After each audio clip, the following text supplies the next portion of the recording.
with Beck Hawker defending your WIBA world title on this big card. It's one thing to win it, it's another thing to defend it. What's that mean to you? Yeah, exactly right. You need to have that same hunger and more. So when it comes to a defence, you've got the girls coming to you like I had that hunger for when I challenged Holly Towell. And it's even more so now, like defending it. You've got to keep hold of it, which I plan on doing. What did it mean to you to win that fight, to win that title? It's a sort of thing of like 12 years. That's how long I've been in boxing. 12 years of hard work. Even from the amateurs turning pro, and it was just it was just a thing of 12 years of hard work, and it meant a lot to me. But it's not the end goal, obviously it's just the beginning of something even bigger. So this one, a defence, Carice Brown, she's ranked higher than you on Box Rec, considerably higher than you, so it's a challenge for you, and I'm sure that's something that gets you excited. Yeah, it's a massive challenge. Like as you progress through your career, you need to take the fights that ignite that fire in your belly. I don't want to be fighting people with bums, basically. I don't want to fight that. I want to fight people who light that fire and make me try and be a better person and be a better fighter, and I've got it right there with Carice Brown. So this is exactly what that fight does for you? Exactly right. It's been 12 weeks, over 12 weeks, if you look back at the original day of training for this fight. So the old cliche of no stone's been left unturned, it hasn't. It's been a solid 12 weeks of work. How long have you been ready for this fight? Because we know there's been a few stop-starts, I suppose, to get to the actual post, but we're here now. But in terms of that, for you build-up, one was injury for yourself, other things out of your control, but it's been a while coming. Yeah, it has been a while coming, and I'm so ready for it. And I'm sure she is as well, It's nice for it just to finally be here, and we both get to showcase all that hard work that we've been putting in, and there's going to be an end mark to what we've been doing for the 12 weeks. And it's going to be good. What do you think it means for your career progression if you can win this one and win it in style? I think, I look at Carice as, I call her like the gatekeeper. She's been fighting massive names. You look at her last fight, she stepped up a weight, and for the Brazilian, the Olympian. She fell a little bit short on that, but still she's up there with the massive names, fighting on matchroom cards.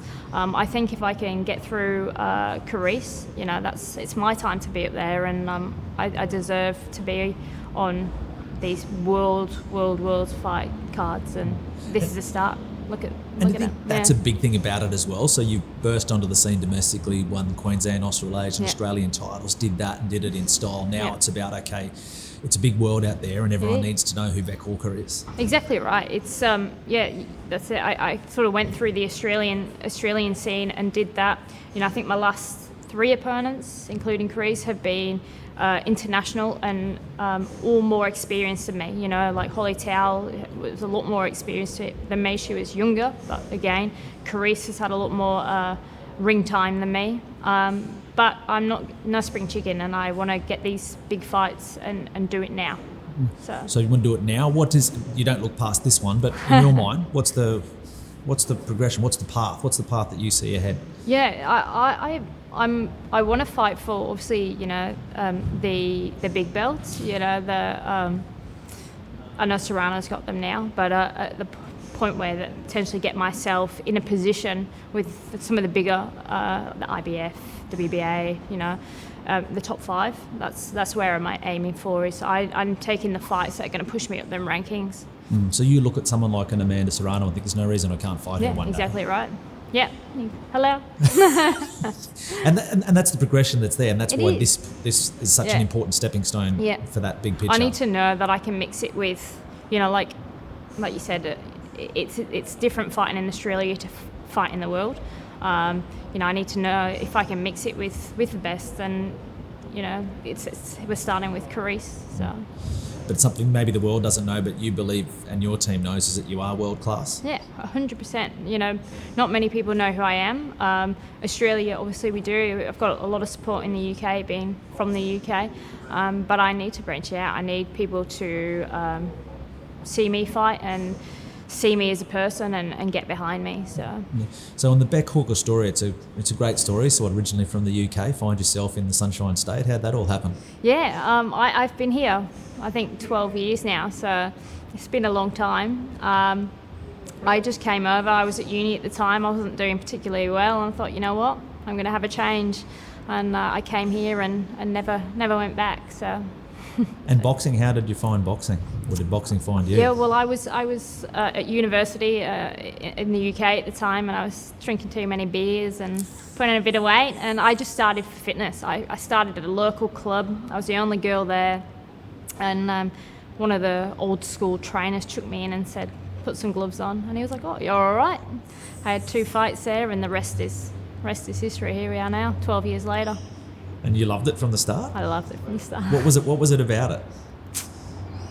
I don't know. I just think I think the discipline for me. You know, you have to be. You can't hide. So you can't. It's not like any of the sports where you can have a bad day and you might be okay, or you can put a little bit less effort in. You know, with boxing, as you know, you cheat in the gym. It's showcase to the world in the ring, and that's, you know, not what I'm about. And then also work-wise, I mean, like, you got a work-life balance there as well, where you try and make everything work. Yeah, exactly right. Look, I obviously do work. For this fight camp, I've been grateful that I've actually been off the majority of it. Thanks for some of my sponsors and people who have just chipped in, and that's how it is. People have just chipped in and, you know, helped me out financially, and I've been able to have this camp off.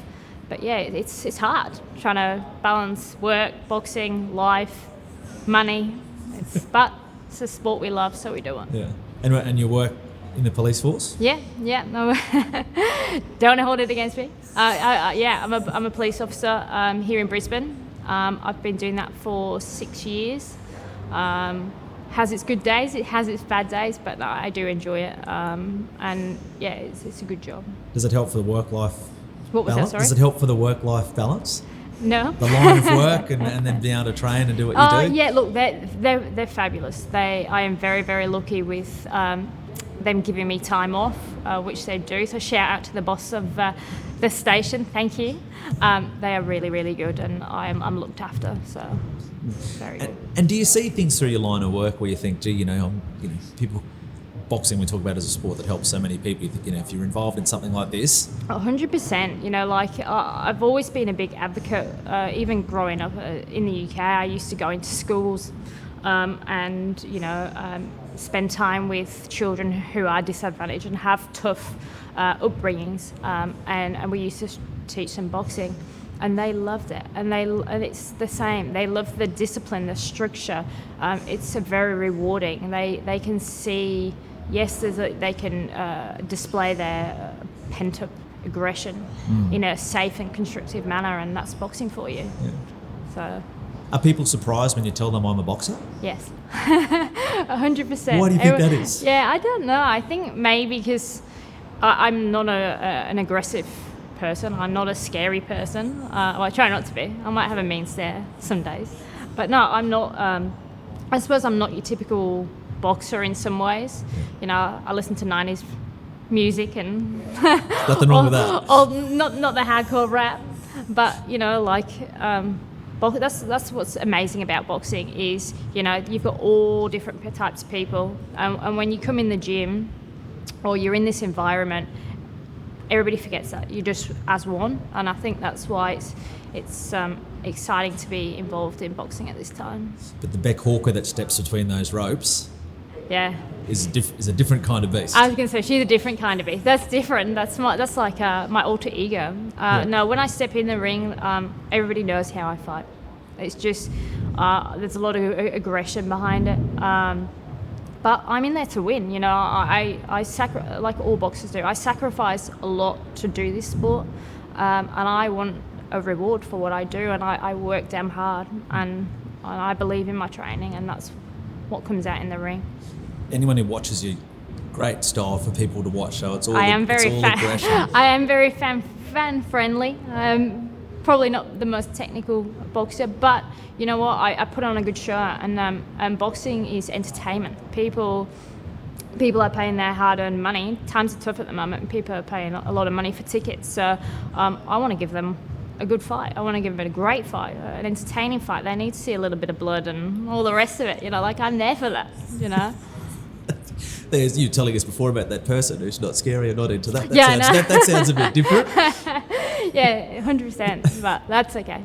But do you feel when you're in the ring, you're like, there's no way that person standing opposite you can outwill you? Yeah, I think that's one of my strengths is the fact that, when I set a goal, regardless of what that goal is, I will pursue it like relentlessly. I will set my eyes on it, I'll lock on it, and anything that needs to be done to get there, I'll do it and more. And that's what I think, I get in that ring knowing that I've done 200%. I know what I've done, so I back myself. And do you feel if you can get the results, the opportunities are going to be there? Because there's some great opportunities out there now. The women's boxing, as we know, not just in this country, but globally, is booming. Yeah, obviously, as we know, boxing, female boxing especially right now, is booming. And yeah, I just feel like if I can get myself out there and people start to know who I am, I think definitely the opportunities will come. But saying that, what bigger opportunity is there to be on this card? The talent that's on this card is massive, and I am very, very grateful to be involved in such a big card. And you think the opportunity on a card like this to showcase globally who you are against an international opponent, as you said, that's been in some big fights, ranked higher than you, it's all there for you to take advantage of now? It is, and it's all there. This fight is like you said, is going to be streamed worldwide. We've got some good platform that it's going to be on, and yeah, I'm in my hometown, showcasing my skills in front of a worldwide audience. You can't get better than that. And you've said to some great supporters and people who've come on board to help you achieve that dream. You do it for them as well. It's one person in the ring, but it's a big team that makes it happen. It is. The team's massive, and it goes all the way down to people just stopping you and saying, "I love watching you fight," or sending me a message saying, "Oh, you inspire my kids," and then there's my sponsors who back me financially every month. You got people who chip in financially just to try and help, and I can't give you it monthly, but here, have a couple of $100 to help you along. I've got it's such a big team, the coaching team, promoters, management. It's huge. And you spoke before about just what it means to you, not only just the boxing wise, but as I said, being able to impact people's lives. You take that role seriously of being a role model to show people what they can be and who they can be. Exactly right. You can, what am I? I'm 31, and I'm at the top of the sport. I have a good career. I might not be loaded, but at the end of the day, I'm a good human, and I think it's good to showcase women in general in sport, balancing their career and doing all the rest of it. And I really, really enjoy doing that. You're very driven with what you want to achieve. You and I sit down in 5 years and talk about who you are in 5 years. Fast forward for me. Tell me, what does that picture look like? 5 years' time, I want to have fought some big belts by then. But again, it's just that progression. This year has to be big for me.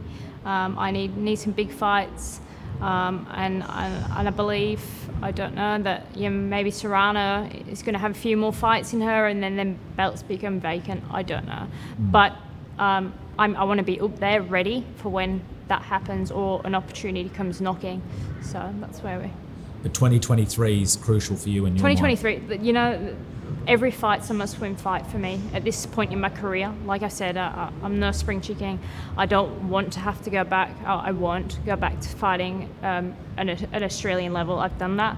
I have to win this fight. That's it. The be-all and end-all. I have to win this fight. Everything's on this fight.